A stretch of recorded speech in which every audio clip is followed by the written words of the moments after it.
Let's take an example of someone who has a fear of having a panic attack while flying. Mark is a businessman for a Fortune 500 company. His work requires him to travel several times each year to his company's head office, which is a 2-hour flight from his city.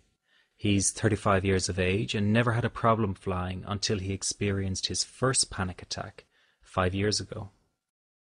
Even though the panic attack occurred in a restaurant, he developed a fear that it may happen again. This fear is particularly strong while flying. You will see here his first flight after having learned the one move technique. As the cabin crew prepare the doors for departure, anxious thoughts flash in front of Mark's mind. He has a tendency to imagine all kinds of medical problems he might have 30,000 feet in the air. His predominant fear is that his nervousness will escalate to a severe panic attack, and he will not be able to control himself.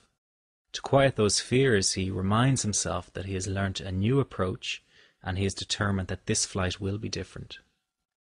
This time, instead of nervously anticipating the worst, he turns his attention inwardly and tells his body that he is open and willing to embrace any bodily sensations that might manifest during the flight.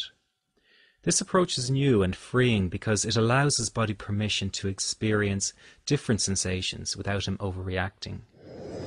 He reminds himself that it is perfectly normal to feel excited in an airplane, so it's fine to feel heightened bodily sensations and to feel slightly nervous.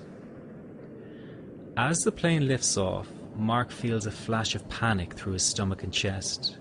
His heart suddenly beats fast and his throat and chest muscles tense. He interprets the signals as an impending panic attack. Normally around now he would focus his attention on getting a large whiskey to calm down. This time, however, is different, as he now has a new, more empowering approach to deal with the fear. First of all, he taps 5 times under each eye. The exact point is directly in the middle of the bone under each eye. This is an acupuncture point that releases tension and fear held in the stomach. Then he crosses his arms with his palms holding either side of his chest. This is done to add warmth to the upper chest area and to help it relax easier. It is also a protective body stance that allows him to mentally feel more protected and in control of the situation. Now he is ready to implement his new psychological understanding of how to work through the anxiety he is feeling.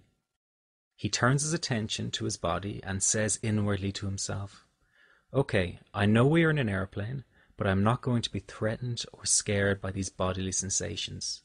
I know they cannot harm me, and to prove that to myself, I demand that you give me more.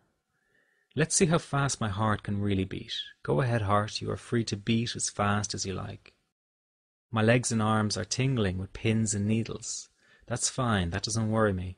Let's have more of that and make it more intense, right now." Like an orchestra conductor, he is allowing the symphony of sensations and emotions to play themselves out in his body and mind. By doing this, he allows the sensations to be present without getting fearful. Not only is he allowing them to be present, but most crucially of all, he is in fact demanding that some of them get worse. This is a new position of power he is placing himself in. Before, he was doing everything he could to block the sensations out. Now he is giving them freedom to be, and by doing so, he flows with the experience instead of against it. All his body really wanted to do was express his anxiety about flying physically.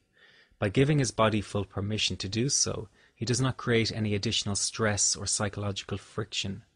Within a few minutes, Mark's body is returning to normal, and he feels a sense of release.